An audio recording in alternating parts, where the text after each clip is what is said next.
खरा फोटोग्राफर तो जो DSLR वर फोटो काढतो, ती खरी कला की जी तुम्ही ऍक्च्युअल टेक्निकल हे घेऊन करू शकता. आपल्याला तो एक्सपोजर ट्रायंगल चांगलाच माहिती पाहिजे आणि मग तो जर समजा निघाला तर मग तो खरा आनंद व्हायचा की अरे मी काढला. आता मिररलेस वरती तसं नाहीये. मिररलेस वरती खूप सोपं झालंय. You talked about global shutters. I add one more concept in it which is called as pre capture. ती तर म्हणजे इतकी भन्नाट गोष्ट आहे. ह्या ज्या गोष्टी आहेत ना, ह्यांनी फोटोग्राफी एखाद्या अगदी नव शिकायला पण प्रो फोटोग्राफर म्हणून ते त्याला बाहेर आणू शकतात. जितके कम्फर्टेबली लोक कॅमेराज घेऊन क्लिक करतात तेव्हा असं होतं यार, आय नो चालू हो गया यार. एक्झॅक्टली गन्स चालू असल्यावर photography. Your question, I say that photography has reached every household, every enthusiast very easily now.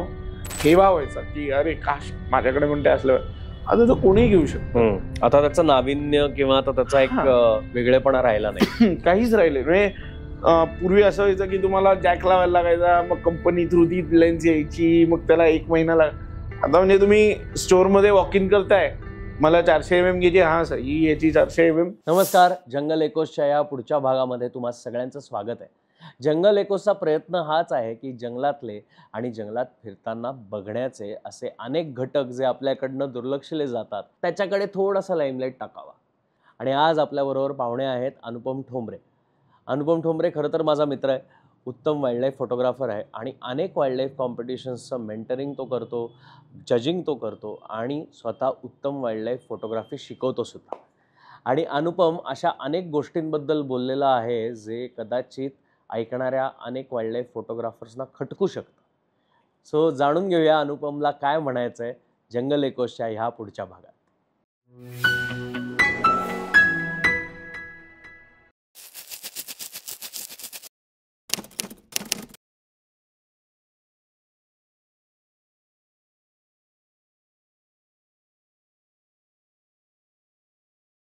So welcome to jungle echoes Anupam, and we are very happy की तू इथे आलास. So Anupam, my very first question, wildlife photography तू करतोस, शिकवतोस. Why did you feel the need of teaching wildlife photography? Okay, so ही जी requirement होती किंवा ह्याच्या मागे एक थोडीशी गोष्ट आहे की मी एक बिझनेस फॅमिलीमधनं येतो, पण माझे जे आजी आजोबा होते दे वेर हार्डकोर टीचर्स. आजोबा महात्मा फुले युनिव्हर्सिटीमध्ये डीन होते जवळजवळ 20 वर्ष. आजी माझी प्रिन्सिपल होती स्कूलची एका. सो तिची शिकवण्याची किंवा ह्याची होती ही यू मे से जेनेटिकली आली, एक पिढी स्किप करून. दुसरी गोष्ट, मी जेव्हा माझा SAP मधला जॉब सोडला त्यानंतर मी फुल टाइम कमर्शियल फोटोग्राफीमध्ये उतरलो. म्हणजे वेडिंग्स, इव्हेंट्स किंवा प्रॉडक्ट फोटोग्राफी, अगदी प्री वेडिंग जे आता खूप क्लिशे झालंय. आणि मग 2020 मध्ये लॉकडाऊन लागला. लॉकडाऊन लागल्यानंतर आता काय करायचं, बाहेर तर पण नाही जाऊ शकत. सो मी 2010 पासून फोटोग्राफी करतोय आणि इव्हेंच्युअली ओव्हर टाइम पोस्ट प्रोसेसिंगचं एडिटिंग किंवा हे सगळं थोडं स्ट्रॉंग होत गेलं. सो एक मित्र आहे, तो म्हणला अरे I have a lot of clients, तो why don't you start teaching, की पोस्ट प्रोसेसिंगचे सेशन्स घे, maybe it will help each other, की तू थोडेसे माझे स्टुडंट शिकव. आणि so I said okay let's try it out. आणि तिथनं शिकवण्याची सुरुवात झाली 2020 पासनं. आणि मी ठरवून टाकलं होतं की आता कोविड नंतर परत त्या कमर्शियल लाईन कडे जायचं नाही, let's continue with wild life. मध्ये स्वतः एक्सप्लोअर करणं, शिकवणं, दिस वेंट हँड इन हँड. दुसरी बाजू ह्याच्यासाठी अशी आहे की सध्या खूप कमर्शियलायझेशन झालेलं आहे शिकवण्यामध्ये सुद्धा.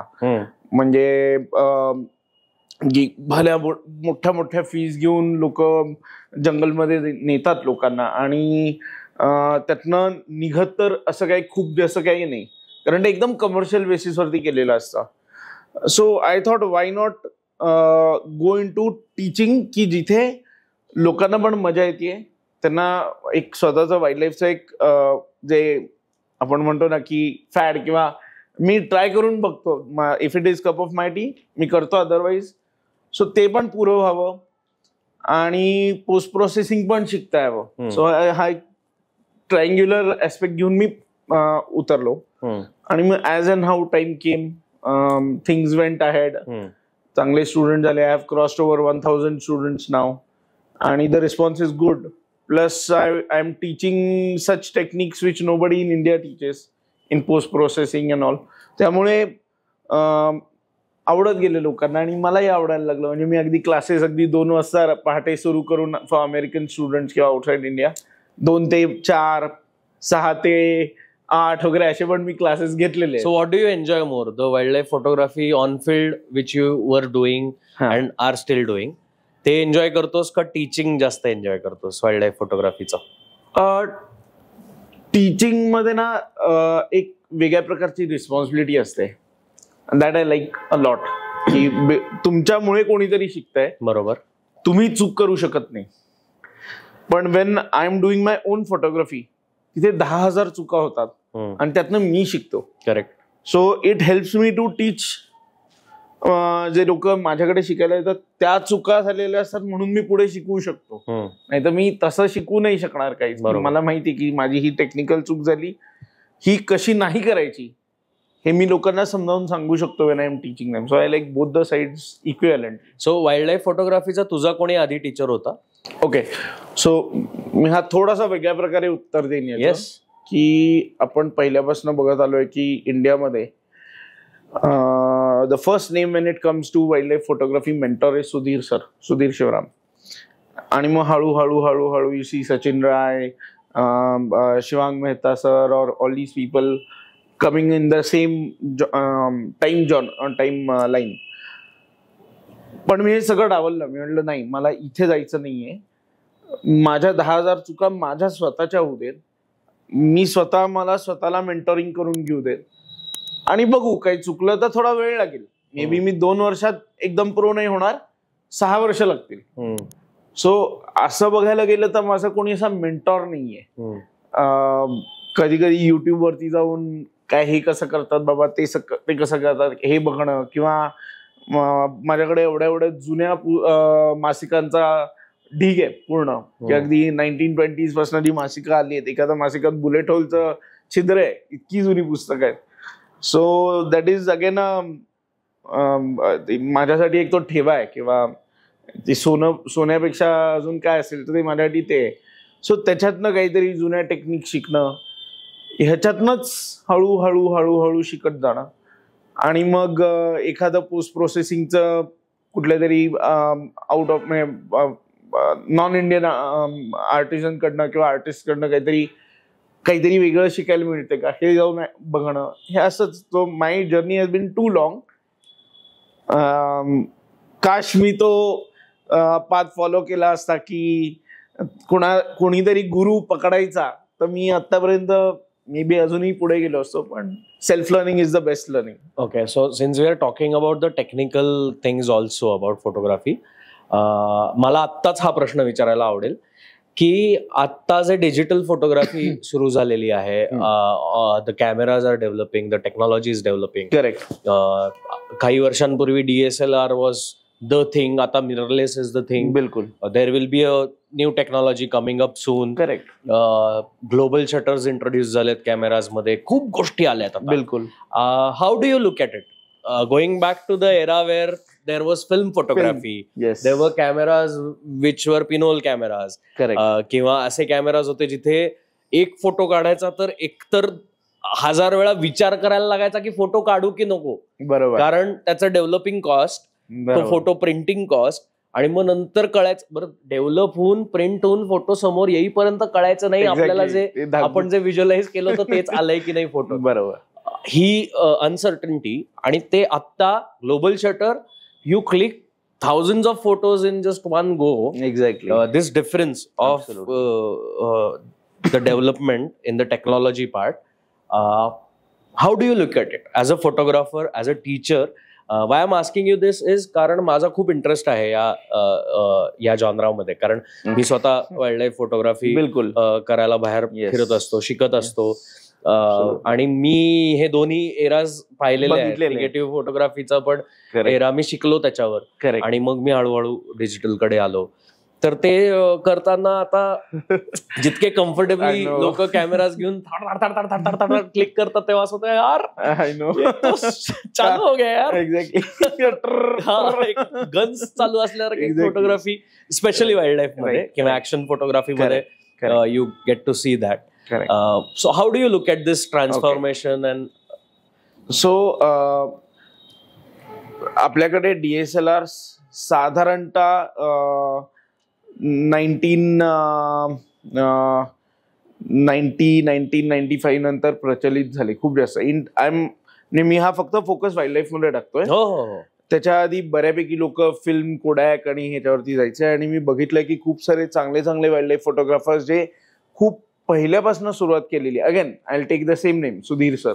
ओके, सो अशी लोक जंगलात एक कॅमेरा आणि एक रोल घेऊन जायचे 36 एक्सपोजरचा. 36 कधी निघायचे नाहीत, त्यातले 34 किंवा 33 इनफ झाले. म्हणजे 33 किंवा 34 काढताना पण 10 वेळा डोक्यात हा विचार की मला हे 36 फोटो पुढच्या 6 सफारीसाठी वापरायचे. सो तो तर अनुभव मी स्वतः कधी घेतलेला नाहीये. बट आय कॅन इमॅजिन, कारण मी लहान असताना फ्लॅश उडवायला आवडायचं किंवा माझ्याकडे ते झेनेट आणि रोलीफ्लेक्सेस हे सगळे आहेत अजूनही घरी माझ्या आजोबांनी दिलेले. जेव्हा DSLR झाले तेव्हा पण असं काही खूप फास्ट DSLR होते किंवा खूप असे आमूलाग्र आता जसं आहे तसं नव्हतं. सो तिथे पण काही एक लिमिटेशन असायचं DSLRला की 2 FPS 4 FPS वगैरे. मग वी सॉ companies like canon, Nikon gearing up. तेव्हा काही सोनी एवढं काही DSLR मध्ये पण नव्हतं आणि मिररलेस मध्ये पण नव्हतं. आणि मग जेव्हा मिररलेस टेक्नॉलॉजी इंट्रोड्यूस झाली, that made a ton of difference. पण मी तोच ओल्ड स्कूल विचार घेऊन की नाही, खरा फोटोग्राफर तो जो DSLR वर फोटो काढतो की काही दिसत नाही, यू आर सीइंग थ्रू पेंटाप्रिझम आणि लाईव्ह व्ह्यू नसतो. सो ती खरी कला की जी तुम्ही ऍक्च्युअल टेक्निकल हे घेऊन करू शकता. की बाबा एखादा बर्ड उडतोय आणि त्याचं म्हणजे बर्ड इन फ्लाईट आपण काढतोय, तर आपल्याला तो एक्सपोजर ट्रायंगल चांगलाच माहिती पाहिजे. मग तुमचा EV -0.0 किंवा -0.7 ला पाहिजे, शटर स्पीड 1/2500 ला पाहिजे, ह्या सगळ्या गोष्टी. आणि मग तो जर समजा निघाला तर मग तो खरा आनंद व्हायचा की अरे मी काढला. आता मिररलेस वरती तसं नाहीये. मिररलेस वरती खूप सोपं झालंय. दुसरी गोष्ट, you talked about global shutters. I'll add one more concept in it which is called as pre-capture. ती तर म्हणजे इतकी भन्नाट गोष्ट आहे की सो बेसिकली ह्या ज्या गोष्टी आहेत ना, ह्यांनी फोटोग्राफी एखाद्या अगदी नव शिकायला पण एक प्रो फोटोग्राफर म्हणून ते त्याला बाहेर आणू शकतात. Okay, of course he should know the technicalities as वेल.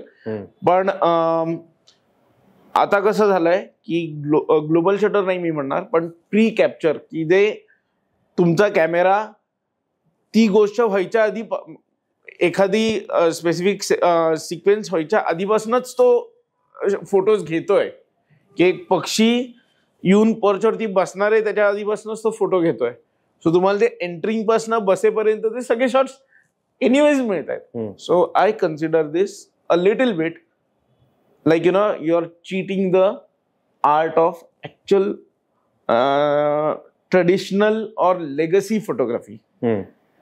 की जे तो जो उत्साह असायचा किंवा तो जो अनुभव असायचा की एक खडक शॉट मिळण्याचा जो हा यस यार आय डिड इट, तो आता राहिलेलाच नाही. कारण तुम्हाला माहिती आहे ते करतंय, त्याचं काम करतंय, तुम्ही फक्त शटरवरती बोट धरून बसताय. So I will call it a little like cheating, but again it's a need of our now. Technologies येत जाणार आहेत, टेक्नॉलॉजीज मागे पडत जाणार आहेत. सो आज प्री कॅप्चर आहे, उद्या बटन पण दाबायची गरज नाही. You just say camera be ready for photo shoot. You just do like this and the camera is starting to shoot a sequence of photos. हे एखाद्या वेळेस पुढे येऊ शकेल. मी मध्ये वाचलं होतं की some brand is bringing out shutterless cameras. Wow. So तिथे शटर बटन जो आपण जो पहिल्यापासून बघत आलोय की ते ब्लॅक बॉक्स त्याच्यावरती जो असा तो शटर असायचा, तो दाबला की आता तर शटरच नाही, सो तिथे वरती एक पॅनल असतं, त्याच्यावरती बोट फिरवलं की फोटो काढायला सुरू. So if you answering your question, I say that photography has reached every household, every enthusiast very easily now. म्हणून आपण जे बघतो की पूर्वी जेव्हा आपण एक व्हेरी यंग टीनेज मध्ये जेव्हा हे सगळे स्टॉलवर्ड जेव्हा 600, 400, 800 घेऊन जायचो आणि आपण बघायचो आपली ती लेन्स एवढी एवढीची 18-55 आपण घेऊन फिरायचो किंवा 70-300 घेऊन फिरायचो, तेव्हा आपल्याला तो जो हेवा व्हायचा की अरे काश माझ्याकडे पण ते असलं. आता तो कोणीही घेऊ शकतो. आता त्याचं नाविन्य किंवा आता त्याचा एक वेगळेपणा राहिला नाही. काहीच राहिले म्हणजे पूर्वी असं व्हायचं की तुम्हाला जॅक लावायला लागायचा, मग कंपनी थ्रू ती लेन्स यायची, मग त्याला 1 महिना आता म्हणजे तुम्ही स्टोअर मध्ये वॉक इन करताय, मला 400 mm घ्यायची, हा सर ही याची 400 mm, याच्यात अजून एक व्हर्जन आलंय, याच्यात टेलिकन्व्हर्टर बरोबर पण व्हर्जन आलंय, तुम्हाला कोणती घ्यायची ते सांगा, you just pay that amount and you get it. किंवा Z9 किंवा R3, R1 किंवा सोनीचा अल्फा 9 III सारखे जे हाय एंड कॅमेराज आहेत, you don't need to do any efforts to get them. तुम्ही पैसे टाकले की तुम्हाला ते लगेच हातात मिळतंय. On adding to this one point, मी असं खूप बघितलंय की खूप लोकांना लोकांकडे खूप भारी भारी इक्विपमेंट्स आहेत, पण जेव्हा फोटो काढतात तेव्हा ते फोटो मोबाईलवर काढल्यासारखे येतात. सो इट डज नॉट मीन की तुमच्याकडे खूप भारी इक्विपमेंट आहे म्हणजे तुम्ही उत्तम फोटोग्राफर. हा, असं नाहीये. सो तुम्हाला तो बेसिक कन्सेप्ट किंवा बेसिक टर्मिनॉलॉजी माहिती पाहिजे, तुम्ही कुठल्या मोडवरती काय काढताय, तरच तुमचा तो बर्ड इन फ्लाइट किंवा जो टायगर जम्पिंग किंवा हे जे आपण जे मनी शॉट्स म्हणतो तरच ते येणार आहेत. अदरवाईज म्हणजे मी जेव्हा वर्कशॉपला जातो, मे बी असं कधी कधी होतं की माझ्यापेक्षा अति उत्तम कॅमेरेज आहेत आणि मी एखादा फोटो काढलाय आणि त्यांना मी विचारलं की अरे फोटो मिळाला का, सॉरी सर नाही मिळाला, कारण आम्ही तेव्हा कॅमेऱ्याकडे बघत होतो. सो ते कॅमेऱ्याकडे बघणं ऍज अ मेंटर मी थांबवू नाही शकत. मी एवढं सांगू शकतो की ऍक्शन होणार आहे. सो याचा अर्थ की कॅमेरे मोठे मोठे घेऊन you will not become a wildlife photographer. आता बोलता बोलता तू म्हणालास फोटो मिळाला का, मला मिळाला या शब्दाचा राग आहे as a wildlife photographer. Whenever मी कुठलाही फोटो काढतो, पोस्ट करतो किंवा कोणाबरोबर तरी शेअर करतो आणि जर मला कुठल्या मित्रांनी किंवा मैत्रिणींनी असा रिप्लाय केला अरे मस्त मिळालाय, अरे मिळालाय काय, मी काढलाय, हे जे गंमत आहे. ओके, येस, मला असं म्हणायचं होतं की नाही तू इनफॅक्ट मला तेच सांगायचंय की you don't have to correct it. I am just saying की मला त्या शब्दाचा राग येतो कारण as a wildlife photographer, as any photographer, a photographer puts in his efforts. Absolutely. He's given his time, energy, he's worked on things, and then he's clicked a photograph. Correct. So बरेचदा public खूप सहज discard करतात, रे हा हे काय तुझा camera मस्त आहे तुला मिळणारच होता. बरोबर, मिळत नाही फोटो काढतो एक photo. I will add to this, म्हणजे ते लोक म्हणतात ना नाईस पिक नाईस क्लिक, ह्याचा पण मला राग आहे कारण ते पिक आणि क्लिक नसतं. Those are thousands of hours efforts. So call it a photograph, call it an image, call it a frame. So मिळाला म्हणजे मला काय म्हणायचं होतं बेसिकली की ते जे झालं तुझ्या समोर तू तो टिपलंस का, तुला ती फ्रेम मिळाली का, तुला ते तू बनवू शकलायस का. आपण ते अगदी बोली भाषेत म्हणून जातो फोटो मिळाला का, तुला मिळाला का, अरे भारी सगळ्यांना मिळाला ना, चला बेस्ट, चला लेट्स मूव्ह आहे. सो म्हणून मी मिळाला म्हटलं.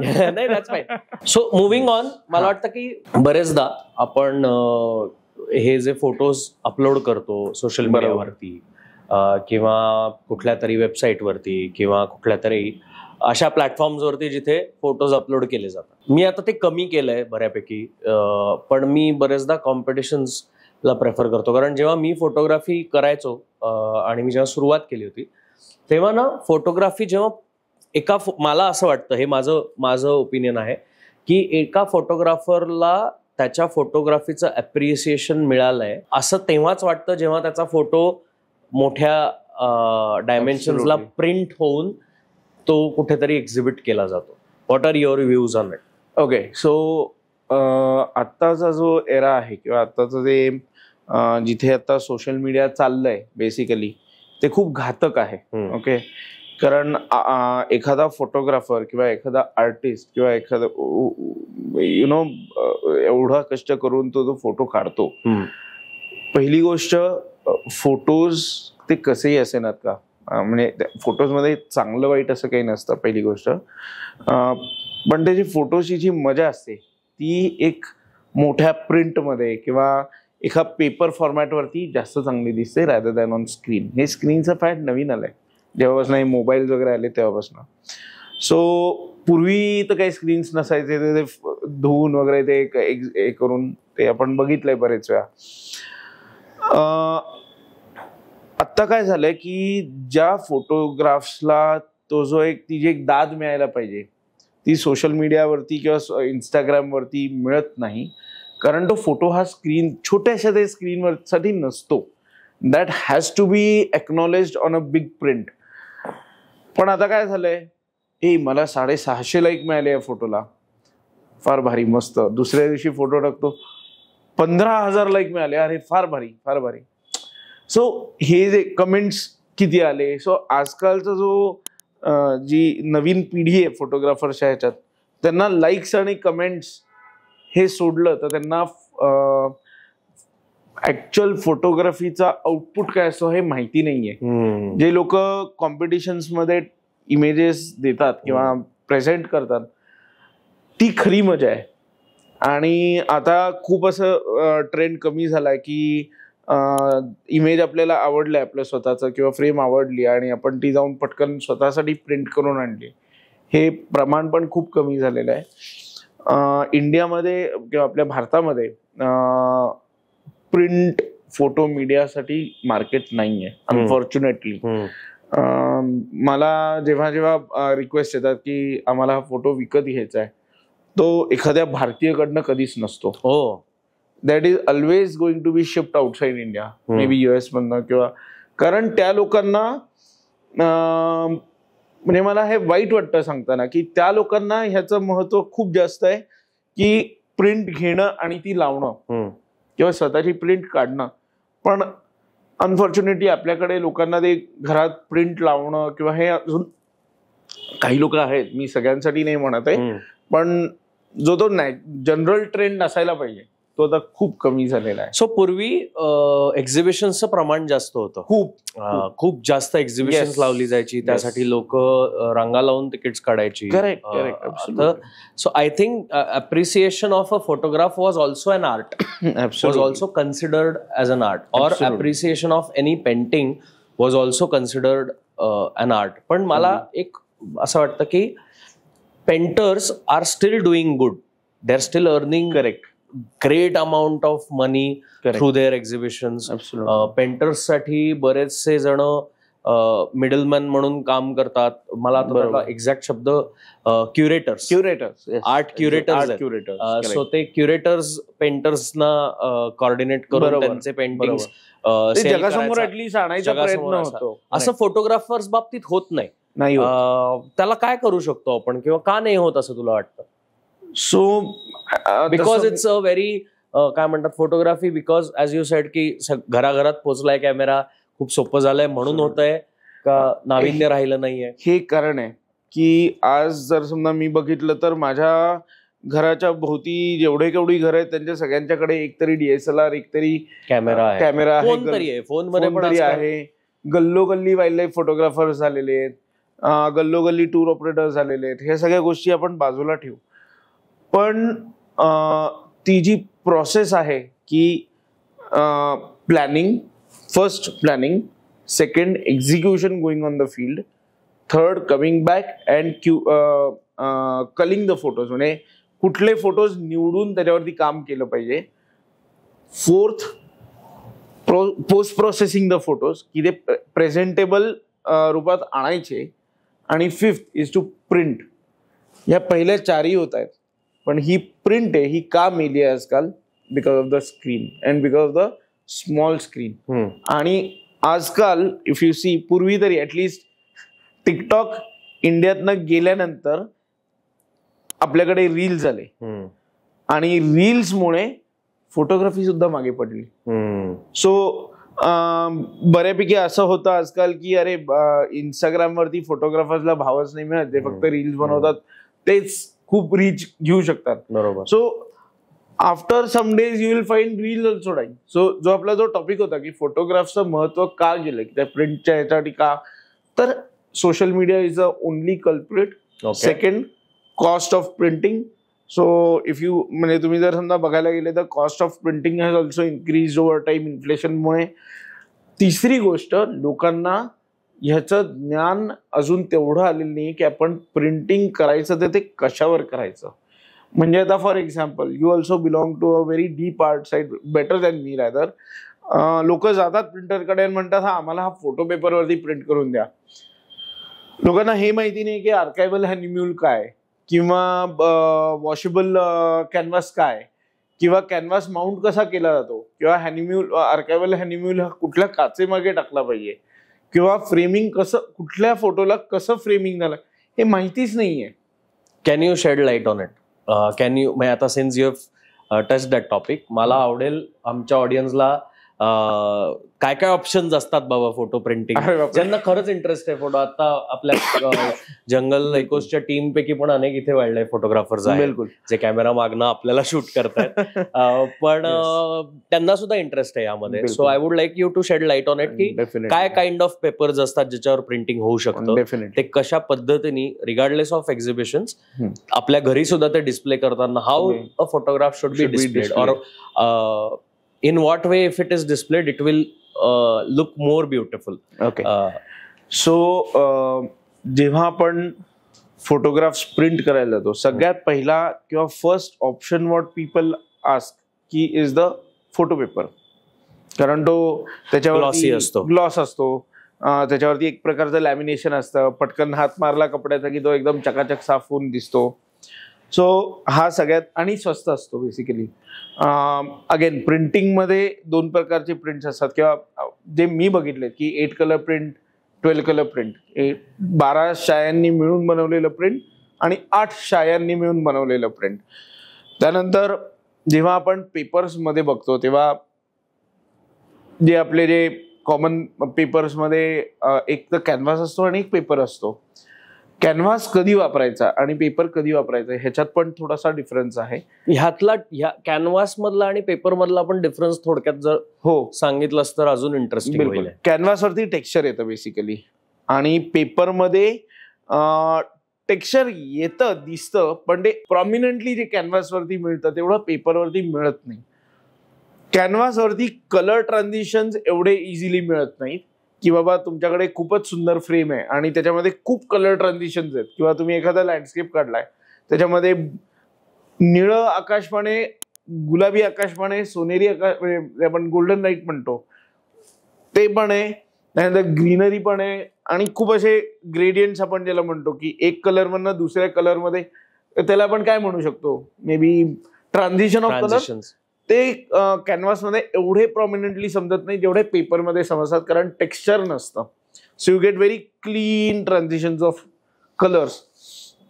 दुसरी गोष्ट, पेपर हा नेहमी आणि नेहमी काचेमागेच टाकायला लागतो. So it again adds to their cost of framing.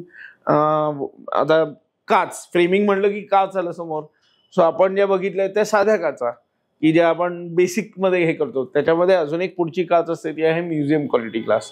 So museum quality ग्लासमध्ये, म्हणजे माझ्या ऑफिसमध्ये म्युझियम क्वालिटी ग्लासच्या फ्रेम्स आहेत. लोक लिटरली जाऊन असा हात लावून बघतात, अरे काच आहे पुढे, अच्छा मला वाटलं पेपर आहे. So they are so clear, त्याच्यावरती रिफ्लेक्शन येत नाही लाईट्स मध्ये. सो तुम्ही जर समजा अगदी एकदम उत्तम एक्झिबिशनला गेलात की जसं जहांगीर आर्ट गॅलरी आलं, किंवा maybe you can add to the names, पण तिथे म्युझियम ग्लास लावली जाते.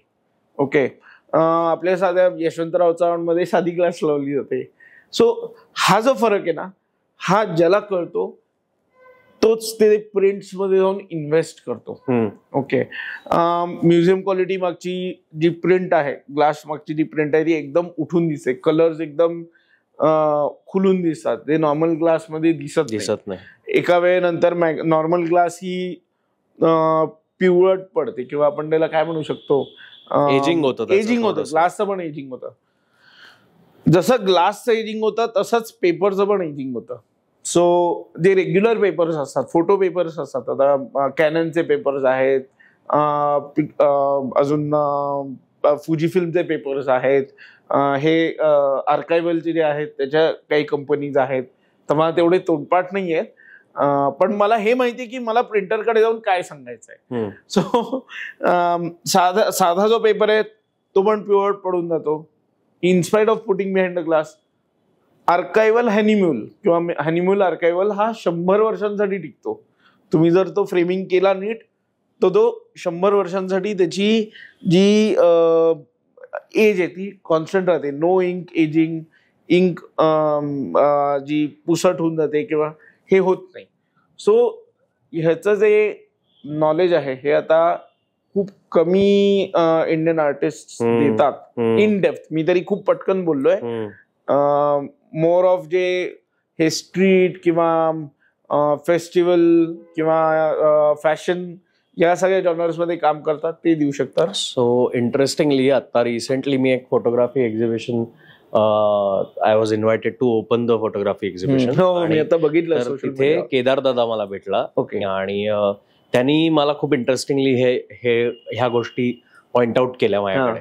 आणि so Kedar dada, if you would like to tell more about him, की ठाण्यात त्याचं फोटो प्रिंटिंगचं उत्तम एक्झॅक्टली सेटअप आहे. वन ऑफ द बाप माणूस of photo printing and also photography. He's also a wildlife photographer. So Kedar Dada very interestingly told me about this difference in the papers, and he was telling me about the archival animal paper and the GSM thickness. And he was showing me the difference.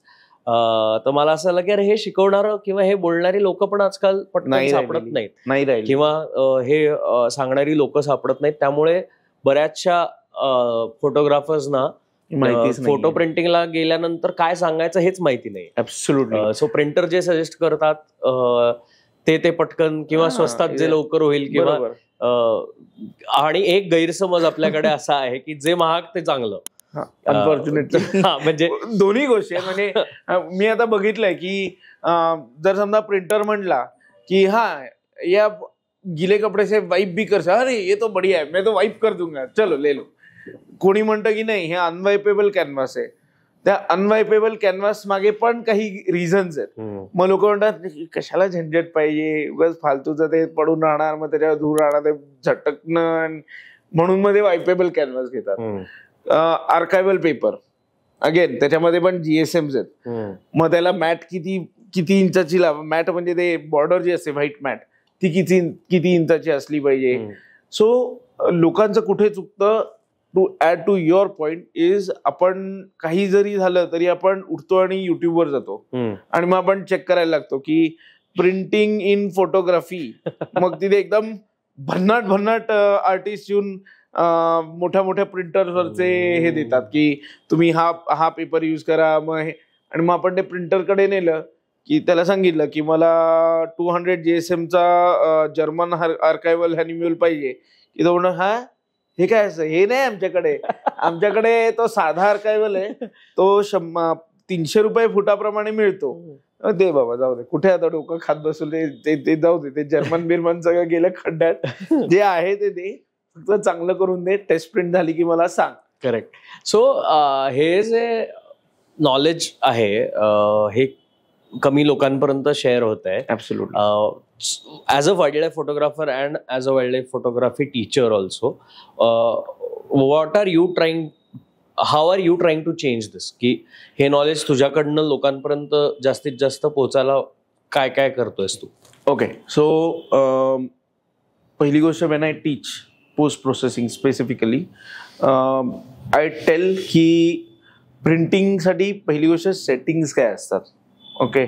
लोक unfortunately थोडंसं technical भाषेत बोलतोय, पण JPEG मध्ये 1920x1080 किंवा 80 PPI ला किंवा 80 DPI ला काढलेले फोटोज पण लोक मस्त 2 सेंटीमीटर बाय 1 सेंटीमीटरचा फोटो घेऊन ती फाईल घेऊन जातात प्रिंटरकडे आणि म्हणतात हा मला मस्त 12x18 मध्ये प्रिंट करू. तर नाही होऊ शकत. सो नाही, प्रिंट होऊ शकतो, फक्त चांगला दिसू नाही शकत. नाही मोठा त्याचे पिक्सेलेट होणार, it will look very shabby, people don't understand that. So मी जेव्हा शिकवतो तेव्हा मी सांगतो हे होऊ नाही शकत, म्हणजे ते करणार पण नाही त्या टाइम. पहिली गोष्ट. So the preparation starts from there, की तुम्ही पहिली गोष्ट फाईल कशी सेव्ह केली पाहिजे. करेक्ट. तुम्ही टिप फाईल देताय प्रिंटिंगला का तुम्ही जेपेग देताय. आता खूप सारे कॉम्पिटिशन आहेत ते जेपेग मागतात. आय एम व्हेरी सरप्राईज की ते टिप फाईल मागत नाहीत पण किंवा पीएचडी मागत नाही, ते जेपेग मागतात. जेपेग मध्ये काय प्रिंटिंग होणार आहे पहिली गोष्ट. ठीक आहे, लिव्ह दॅट पार्ट असाइड. दुसरी गोष्ट की तुम्हाला कुठला फोटो कुठल्या साईज मध्ये प्रिंट करायचा हे पण माहिती पाहिजे. की मध्ये आता एक एक्सपिरियन्स मला झाला की आय वॉज टीचिंग समवन आणि त्याच्याकडे असा एक खूप नॉर्मल फोटो होता टायगरचा, की जो असा जिप्सीमध्ये असा उभं राहून असा काढलेला फोटो असतो ना आपण टॉप डाऊन अँगल म्हणतो, की त्याच्यात असं काही ब्युटी नाही किंवा. आणि he is expecting to print that photo in साधारणतः 20 इंच बाय 15 इंचाची फ्रेम किंवा 20 इंच बाय 18 इंचाची frame. So I told him की see you're wasting your money. जर खूप जास्त पैसे असतील तर ते सफारीला तो तिथे ते आदिवासी लोक असतात त्यांना दान कर. Okay, you should know exactly what you are, किंवा ते काय प्रेझेंट करायचं, ते कशा साईजमध्ये आणि किती साईजमध्ये प्रिंट करायचं हे तुम्हाला माहिती असलं पाहिजे. तिसरं फ्रेमिंग, की और से कॉम्पोजिशन. जर समजा तुम्ही उजवीकडे बघणाऱ्या वाघाचा उजवीकडे 2 इंच जागा आणि डावीकडे 15 इंच जागा अशी ठेवून फोटो फ्रेम करणार असाल तर इट इज सो, म्हणजे त्या बिचाऱ्या वाघाची तरी काय चुकी आहे, माझा फोटो एवढा कंपोज केलाय. Okay, so composition plays a very important part. ठीक आहे, ते डिजिटल साठी चालून जातं की बाबा कोणी 2 शिव्या घातल्या तर आपण डिलीट करून टाकतो पटकन. प्रिंटिंग मध्ये ते तुम्ही नाही करू शकत. आणि चौथं is the actual framing of the printing. So मी बघितलंय एका आपण काय म्हणतो कॉम्पिटिशन किंवा एका एक्झिबिशन मध्ये सगळे फ्रेम्स असे ते गाडीला काय लावतो आपण क्रोम चकचकीत सिल्वर तसल्या फ्रेम्स मध्ये टाकले होते. सो किंवा गोल्डन फ्रेम मध्ये टाकले होते. It doesn't make sense. कारण तुम्ही जेव्हा वाईल्ड लाईफचं प्रिंटिंग करताय किंवा प्रेझेंटेशन करताय that has to go in earthy colours. म्हणजे वूड झालं किंवा महोगनी झालं किंवा त्याला एक काइंड ऑफ ग्रेन आला पाहिजे त्या फ्रेमवरती, किंवा डार्क वुडन फ्रेम पाहिजे, किंवा white and black is the most safest one. त्यानंतर त्या फ्रेमची जाडी किती पाहिजे. सो तुम्ही जर समजा तुमचा 6x9चा फोटो आणि त्याला 3 इंचाची frame, it doesn't look good. So matting किती पाहिजे हे सगळं त्या लोकांना सांगणं खूप गरजेचं आहे when you are teaching them post processing. कारण through and through information exchange is what I believe in. So मग कधी कधी अधूनमधून लोक येतात की मला हा फोटो प्रिंट करायचा आहे, पहिले बाबा त्याची मला रॉ फाईल पाठव, त्याचं साईज काय आहे ते मला बघू दे, नेटिव्ह म्हणजे जसा फोटो काढलाय त्याचं रिझोल्युशन मला बघू दे, मग तो क्रॉप कसा करणार आहेस ते मला बघू दे. आणि मग पोस्ट प्रोसेसिंग झाल्यानंतर तो कुठल्या कलरच्या फ्रेममध्ये प्रिंट करायचा, कुठल्या पेपरवरती प्रिंट करायचा. Then I'll give you the contact numbers of the printers, framing guys. You just approach them. They will help you with what size of frame that you need to. कारण ते मी नाही सांगू शकत of course. They will be the best people. पण print कशावरती करायचं हे ते मी पण सांगू शकतो किंवा ते पण सांगतो. सो एफर्ट्स इथनं सुरू आहेत. पण आता unfortunately as we discussed earlier ती जी प्रिंटिंगची हे ती तेव्हाच उद्भवते जेव्हा माझा फोटो कॉम्पिटिशनला सिलेक्ट झालाय आणि ते मला डायरेक्ट प्रिंट्स मागतायत. सो मग तिथे ती हे ते काय म्हणतात ना, ताण लागली की वीर खणणार, तिथनं ते सुरू होत आहे आजकाल. बऱ्याचदा बोलताना तुझ्या बोलण्यात पोस्ट प्रोसेसिंग शब्द आला. Editing, post processing, wild life बाबतीत बरेचदा असं म्हटलं जातं की if you are post processing your photographs, you are not a photographer. Correct. I've been a big target on that. Yeah. So a lot of people talk about this. Yes.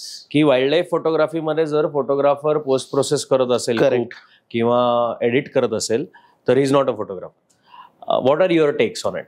Okay, I'll tell you my story. Yeah. Okay, so I'll start with that. Yes, please. And then I'll tell you the devils behind the thought process of that. Yes. आपल्याकडे ना unfortunately त्याला editing किंवा post processing पण म्हणत नाही. हा Photoshop मारलाय ना, Photoshop मारलाय ना. सो ती सुरुवात तिथनं असते की फोटोशॉप मारला की संपलं, you are not a photographer. Okay, so माझी ऍक्च्युअल वाईल्ड लाईफची सुरुवात झाली 2015 पासून. पण मी जसं म्हटलं 2015 ते 2020 मी हे करत होतो कमर्शियल. त्याच्यात पण पोस्ट प्रोसेसिंग असतं किंवा ॲज युजल फोटोशॉपिंग असतं. पण our aim in there is to make the image as natural as possible. की तो नवरा आणि नवरी असं नाही म्हटले ए मी तर काळा आहे पण तू फुल पांढर करून टाकलं हे काय असं. किंवा आणि when you are shooting products you need those colors to be perfect. Sorry about that काळा पांढरा. It was very naive joke. But जे products असतात त्याचे कलर्स, तुझा हा लाल रंगाचा शर्ट तोच कलर फोटोमध्ये पण तसाच दिसला पाहिजे. अनफॉर्च्युनेटली जेव्हा लाईट्स आपण वापरतो काही कलर्स फिरतात, जसा निळा आहे which is very difficult. Post processing और एडिटिंग और photoshopping helps the artist to achieve the same color as what. जसा त्यांचा हे कौशल्य आहे की तो जो निळा त्या सब्जेक्ट वरती आहे तो तसाच, हा जर निळा इथे आहे तर तो तसाच निळा फायनल आउटपुट मध्ये पण दिसला पाहिजे. अनफॉर्च्युनेटली तो लाईटमुळे किंवा डिरेक्शन ऑफ लाईटमुळे तो रंग फिरतो, जो फोटोमध्ये काहीतरी वेगळा येतो किंवा व्हाईट बॅलन्स थोडासा डळमळीत होतो, त्यामुळे तो कलर चुकतो. And that is where post processing of or editing comes in to picture. Now when we talk about editing और post processing there are two divisions into it. म्हणजे त्याचे दोन भाग होतात बेसिकली, एकदम ठळक भाग आहेत. एक तर पोस्ट प्रोसेसिंग आणि दुसरं म्हणजे मॅनिप्युलेशन. मॅनिप्युलेशन म्हणजे काय, तर जंगल आहे, जंगलात एक फ्रेम काढली आहे आणि तिथे टायगर उभा आहे किंवा तिथे मोर उभा आहे आणि त्या मोराच्या मागे मी मस्त चंद्र लावलाय जो नाहीच आहे तिथे. किंवा आपण बरेच असे फोटोग्राफ्स बघतो की डोंगर आहे, डोंगरावरती आऊल आहे, त्याचा सिल्हुएट आहे आणि मागे प्रपोर्शनच्या बाहेर मोठा चंद्र आहे, एकदम चकचकीत शार्पनेस. That is manipulation. किंवा माझ्या टायगरच्या तोंडासमोर एखादी काठी आली आहे आणि ती मी काही स्पेसिफिक टूल्स आहेत की ज्याने मी ती काढून टाकू शकतो. किंवा आता AI आलंय, तिथे टाकलं remove stick in front of tiger face की ती ऑटोमॅटिक गायब होते. इथे टेक्नॉलॉजी पोहोचलेली. सो ते मी पहिली गोष्ट बिलकुल एनकरेज करत नाही, मला ते आवडत सुद्धा नाही. आणि शिकवा म्हणलं तर मी अगदी इरेझर टूल किंवा ब्रशिंग टूल असले बेसिक टूल्स दाखवतो की हा बाबा ठीक आहे थोडंसं काही हे झालंय तर काढून टाक, no issues, no harm in that. For social media कॉम्पिटिशनसाठी आणि प्रिंटिंगसाठी it's a big no no. तुमचा इमेज रॉ फाईल चेक करून ताबडतोब रिजेक्ट करून टाकतात. Now let's go to the actual post processing side of photography. जसं मी ते 5 पॉइंट्स म्हणले होते त्याच्यामध्ये पोस्ट प्रोसेसिंग हे मी ऍड केलं होतं आणि त्याच्यामध्ये मी अजून एक पॉइंट बोललो होतो की प्रेझेंटेशन. मी जेव्हा केव्हा माझ्याकडे स्टुडंट्स येतात तेव्हा मी हाच एक प्रश्न विचारतो की तुमच्याकडे फॉर एक्झाम्पल घरी पाहुणे येणार असतील तर तुम्ही असंच टिपायावरती 3 कप पडलेत, इकडे चिवड्याची प्लेट पडली त्याच्यावरती चिवडा सांडलाय, सोफ्यावरचे अभरे असेच इकडे तिकडे झाले का तुम्ही त्यांना जास्त एफर्ट घेऊन चकचकीत करून घर दाखवता? ऑफकोर्स ते दुसरा म्हणजे you have to show them that you keep your house well. That is the basic concept behind post processing. So तुम्हाला तो जो कलर आहे त्याच्यावरचा तो एनहान्स करून किंवा करेक्शन करून, व्हाईट बॅलन्स दाखवून, हायलाइट्स म्हणजे आपले जे टुवर्ड्स अ ब्राईट किंवा शॅडोज टुवर्ड्स अ डार्क हे नीट मेंटेन करून त्याच्यात कॉन्ट्रास्ट आणून त्याला एक आय वुड से एक किंवा आपण असं म्हणतो की जो तुमचा फोटो बघतोय त्याचं लक्ष तुम्हाला जर समजा एखाद्या पॉइंटकडे वळवायचं असेल किंवा एक घुबडाचा फोटो आहे फॉर एक्झाम्पल आणि त्याचं लक्ष जर समजा त्या घुबडाच्या डोळ्यांकडे टाकायचं असेल तर तुम्ही ते डोळे थोडेसे एनहान्स करा किंवा ते डोळे अशा कंपोजिशनल एरियामध्ये ठेवा की जसं रूल ऑफ गोल्डन पॉइंट्स आपण म्हणतो की ऑटोमॅटिक त्याचं लक्ष त्या 4 गोल्डन पॉइंट्सकडे खेचलं जातं, तिथे ते डोळे ठेवा. So this is all post processing. Explain the rule of golden points for the audience. Okay. I know about it, you know about it. Sure. But most of the audience who is watching it does not know what is the rule of golden points. So मी सांगायचा thirds बरेचदा लोकांना माहिती असतो. मी त्याच्याशीच compare करतो. So may be आपण मी बोलताना may be आपण इन्फोग्राफिक्स मध्ये ते थोडेसे इमेजेस पण दाखवू शकतो. Yes. Rule of third is very simple. एक फ्रेम असते ती 3 इक्वल भागांमध्ये, की वरची, मधली आणि खालची, हे सगळे इक्वल भागामध्ये डिवाइड होतं. Okay. Rule of golden points असा रूल आहे की जिथे दॅट इज अनइक्वली डिस्ट्रीब्युटेड, पण इमेजमध्ये 4 पॉइंट्स असे पकडले जातात किंवा जे असे तयार होतात त्या डिव्हिजनमुळे, स्पेसिफिक डिव्हिजनमुळे. मोठी थोर लोक थिअरटिकल नॉलेजमध्ये म्हणतात की तुमचं लक्ष त्या 4 पॉइंट्स कडेच वेधलं जातं पहिले बघताना. आता मी हे कधी कधी बघितलंय वर्क होताना, कधी कधी नाही पण बघितलंय. म्हणजे लोक म्हणतात अरे काय फ्रेमिंग आहे. मी सरळ म्हणतो दिस इज आर्टिस्टिक अनकन्व्हेन्शनल फ्रेमिंग. बघायचं असेल तर बघा, नाही तर बाजूला सारण निघून जा. So rule of golden points तुमच्या सब्जेक्टला फोकसमध्ये आणतं किंवा तुमच्या सब्जेक्टमधल्या मेन जे तुम्हाला दाखवायचं ते फोकसमध्ये आणतं. ओके. सो जेव्हा ते 2 रूल्स साईड बाय साईड तुम्ही बघाल तेव्हा तुम्हाला ते लक्षात येईल. मग त्याच्यामध्ये गोल्डन लाईन्स असतात. गोल्डन लाईन्स मधनं रूल ऑफ गोल्डन पॉइंट्स तयार होतात. सो ही अशी ती लाईन असते आणि हे जेव्हा क्रॉस होतं तेव्हा इथे गोल्डन पॉइंट तयार होतो. So if you can share with us the दोन्हीचे एक्झाम्पल्स. आपण हे बोलताना त्याच्यावरती ते we will show it also. Absolutely. So continue. So हा जो रूल ऑफ गोल्डन पॉइंट आहे हा बेसिकली वाईल्ड लाईफ साठी खूप सुंदर उपयोगाला येतो. की बाबा तुम्हाला त्या बर्डची ऍक्शन दाखवायची, बर्डच्या चोचीमध्ये किडा आहे किंवा बी इटरचा फोटो झाला तर बी इटर टॉस करतो किंवा आपला ग्रेट हॉर्नबिल टॉस करतो. म्हणजे टॉसचा जो सब्जेक्ट आहे तो त्या रूल ऑफ गोल्डन पॉइंट्स मध्ये बसवला तर तो एकदम अतिशय सुंदरपणे तो उठून येतो.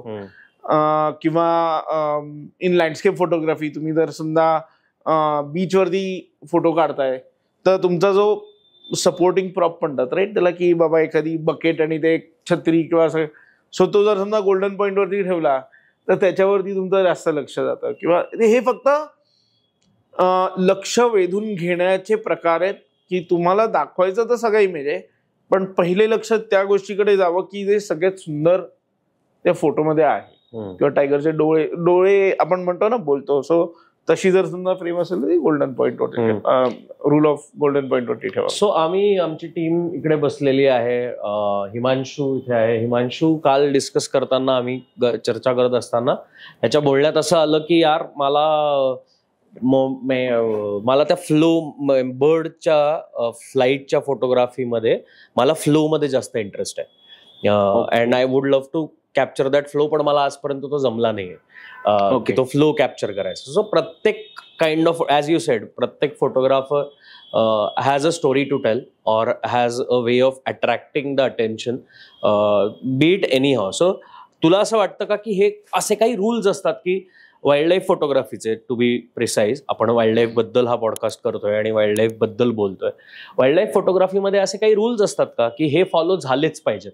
कारण जर मला जसं तू म्हटलास की एक तुझ्या स्टुडंटनी तुला वरनं असा फोटो काढलेला दाखवला आणि म्हटला प्रिंट करायचा, आर देअर एनी रूल्स की हे असे रूल्स फॉलो झालेच पाहिजेत की टायगर म्हटलं की तो आय लेवललाच पाहिजे, हेड ऑनच पाहिजे, किंवा बर्ड्स म्हटले की मला ते आय लेवललाच पाहिजेत, किंवा बर्ड्स मला इन फ्लाईटच पाहिजेत, इन ऍक्शनच पाहिजेत, किंवा मला एखादी मोमेंटच असल्याशिवाय माझ्या फोटोग्राफीला अर्थ नाही, असे काही रूल्स आहेत का वाईल्ड लाईफ फोटोग्राफीचे? असं तुला काय वाटतं?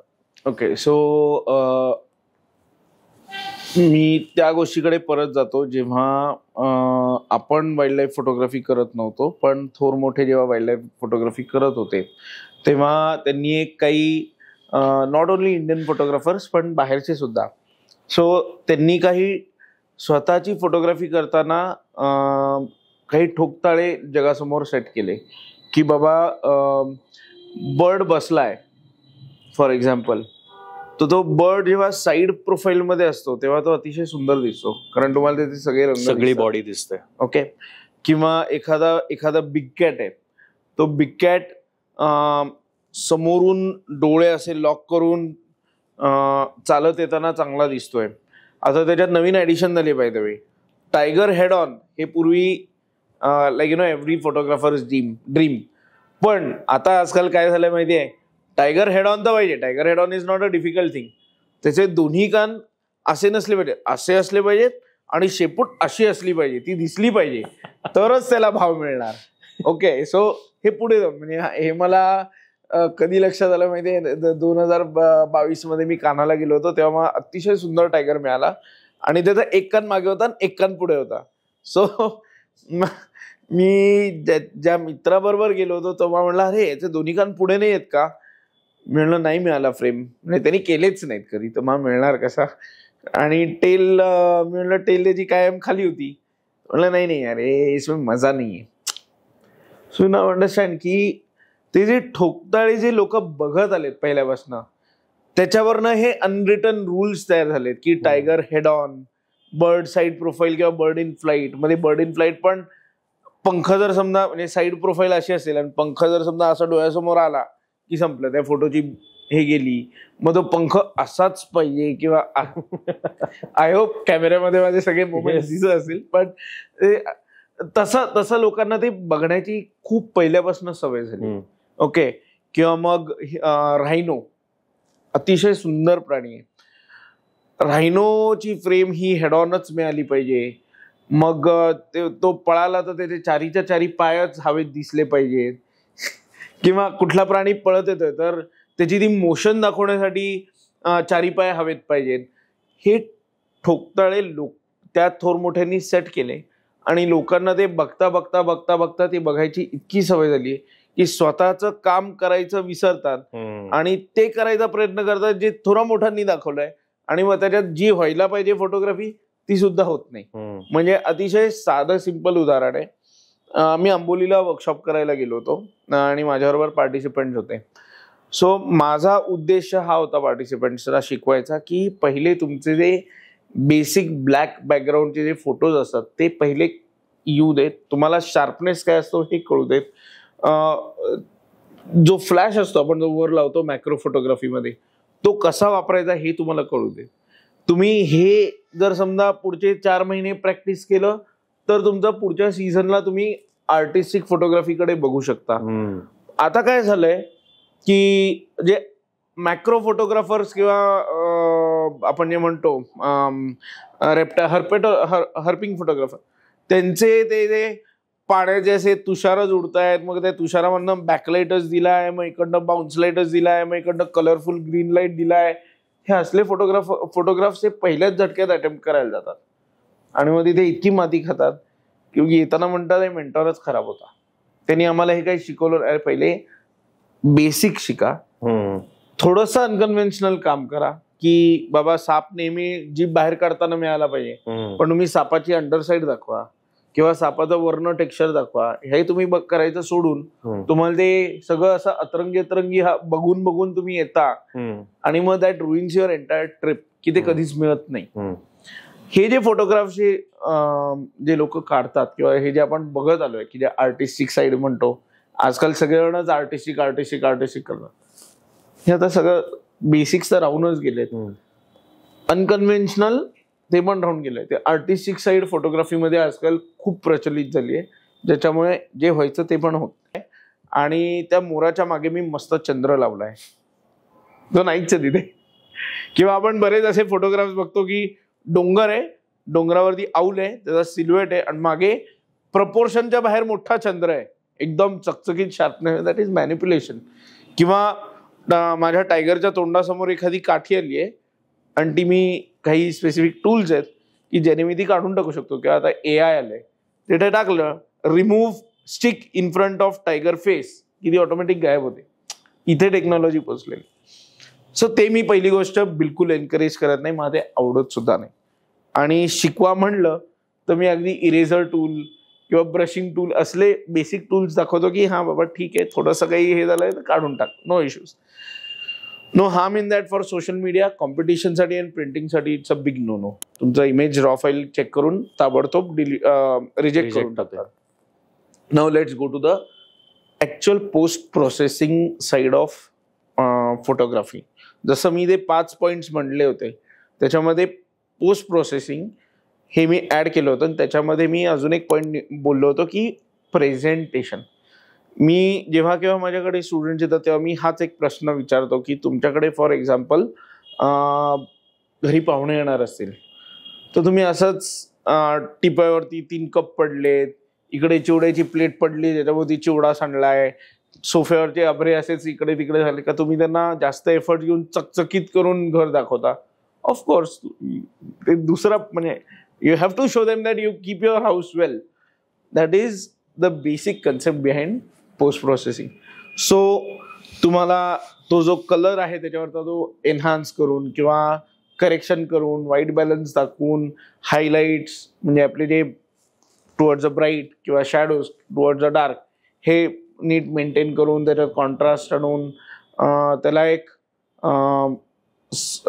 आय वुड से एक किंवा आपण असं म्हणतो की जो तुमचा फोटो बघतोय त्याचं लक्ष तुम्हाला जर समजा एखाद्या पॉइंटकडे वळवायचं असेल किंवा एक घुबडाचा फोटो आहे फॉर एक्झाम्पल आणि त्याचं लक्ष जर समजा त्या घुबडाच्या डोळ्यांकडे टाकायचं असेल तर तुम्ही ते डोळे थोडेसे एनहान्स करा किंवा ते डोळे अशा कंपोजिशनल एरियामध्ये ठेवा की जसं रूल ऑफ गोल्डन पॉइंट्स आपण म्हणतो की ऑटोमॅटिक त्याचं लक्ष त्या 4 गोल्डन पॉइंट्सकडे खेचलं जातं, तिथे ते डोळे ठेवा.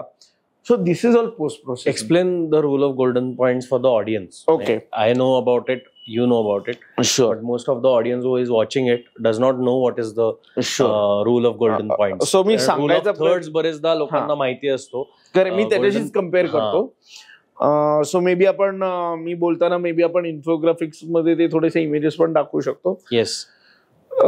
Rule of third is very simple. एक फ्रेम असते ती 3 इक्वल भागांमध्ये की वरची, मधली आणि खालची हे सगळे इक्वल भागामध्ये डिवाइड होतं.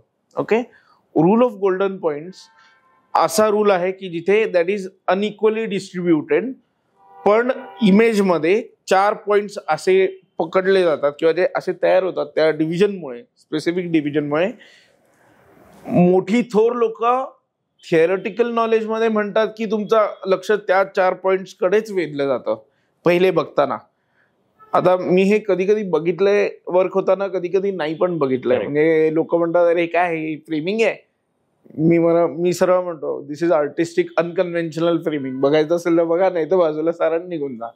So rule of golden points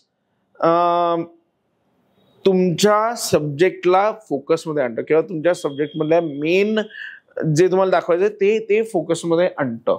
okay. So जेव्हा ते 2 रूल्स साईड बाय साईड तुम्ही बघाल तेव्हा तुम्हाला ते लक्षात येईल. मग त्याच्यामध्ये गोल्डन लाईन्स असतात. गोल्डन लाईन्स मधनं रूल ऑफ गोल्डन पॉइंट्स तयार होतात.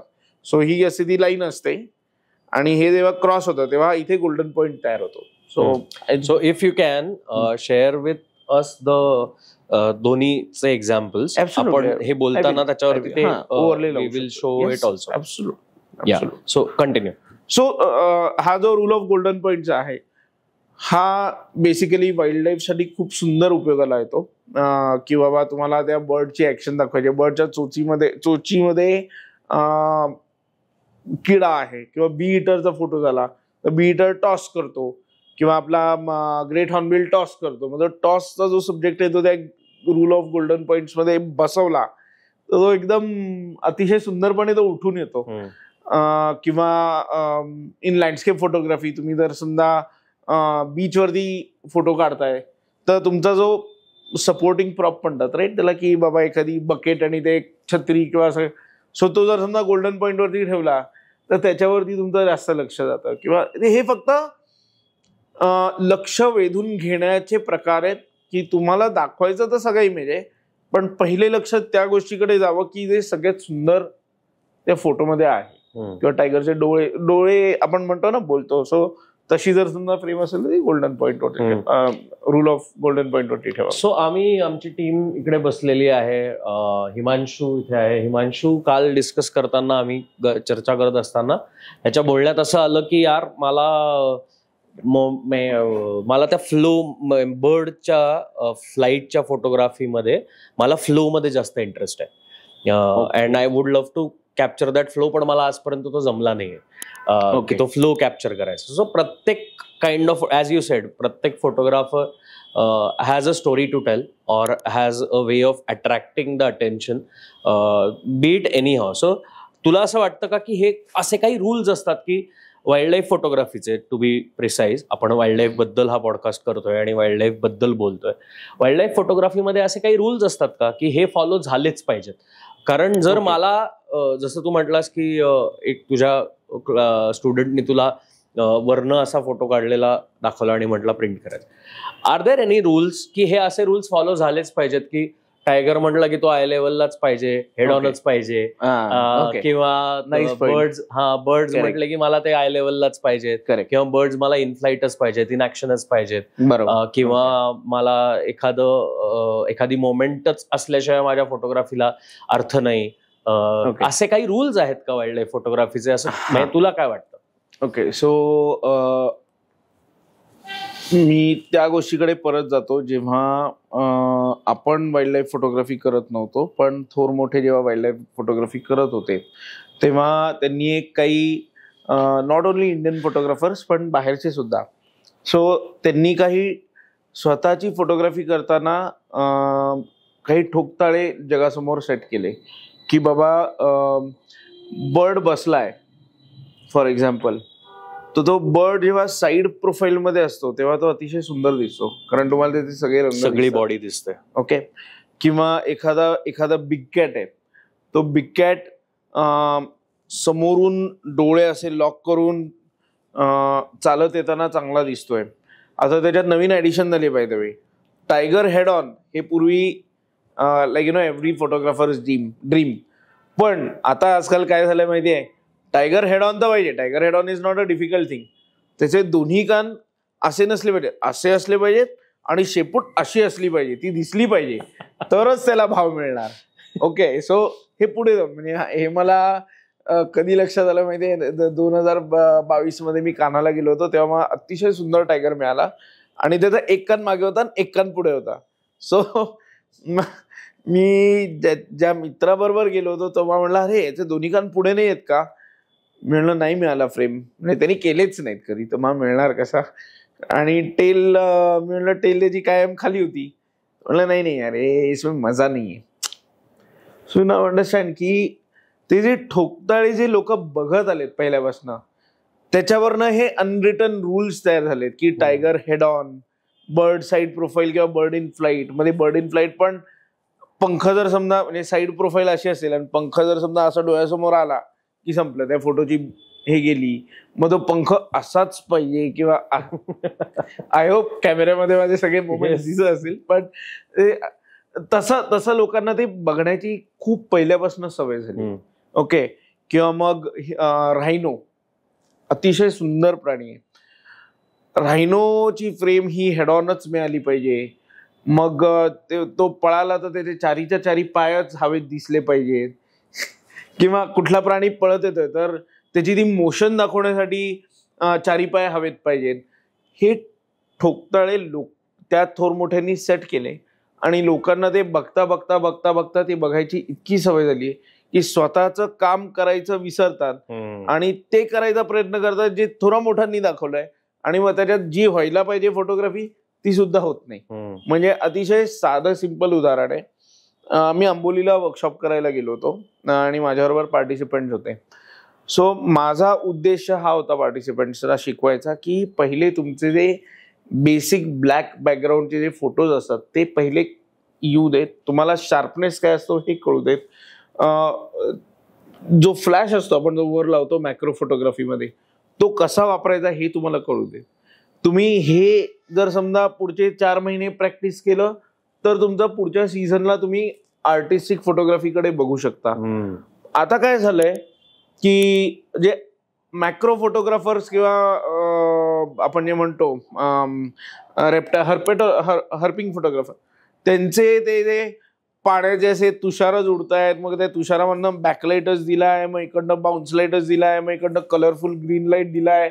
हे असले फोटोग्राफ्स हे पहिल्याच झटक्यात अटेम्प्ट करायला जातात आणि मग तिथे इतकी माती खातात की येताना म्हणतात हे मेंटॉरच खराब होता, त्यांनी आम्हाला हे काही शिकवलं. पहिले बेसिक शिका, थोडंसं अनकन्व्हेन्शनल काम करा की बाबा साप नेहमी जीभ बाहेर काढताना मिळाला पाहिजे, पण तुम्ही सापाची अंडरसाइड दाखवा किंवा सापाचं वर्ण टेक्स्चर दाखवा, हे तुम्ही करायचं सोडून तुम्हाला ते सगळं असं अतरंगी बघून बघून तुम्ही येता आणि मग that ruins your entire trip, की ते कधीच मिळत नाही. हे जे फोटोग्राफचे जे लोक काढतात किंवा हे जे आपण बघत आलोय की जे आर्टिस्टिक साईड म्हणतो, आजकाल सगळेजणच आर्टिस्टिक करतात, हे आता सगळं बेसिक्स तर राहूनच गेलेत. अनकन्व्हेन्शनल ते पण राहून गेलंय. ते आर्टिस्टिक साईड फोटोग्राफीमध्ये आजकाल खूप प्रचलित झाली आहे, ज्याच्यामुळे जे व्हायचं ते पण होत.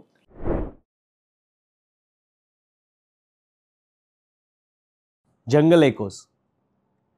जंगलातल्या अनेक गोष्टींबद्दल आपल्याला इधर खूप माहिती असते किंवा खूप कमी माहिती असते, पण जी लोक ह्या जंगलांमध्ये वारंवार जात असतात, ह्या जंगलांमधल्या वेगवेगळ्या एलिमेंट्सवरती अभ्यास करत असतात, रिसर्च करत असतात, PhD करत असतात, ह्या जंगलांमधल्या जंगली प्राण्यांबरोबर आपलं अख्खं आयुष्य घालवतात, अशा माणसांशी गप्पा मारून आम्ही या जंगलाची खरी ओळख तुम्हा सर्वांसोबत शेअर करतो. जंगल एकोसचे हे भाग तुम्हाला जर आवडत असतील तर प्लीज लाईक करा, शेअर करा, सबस्क्राईब कराच.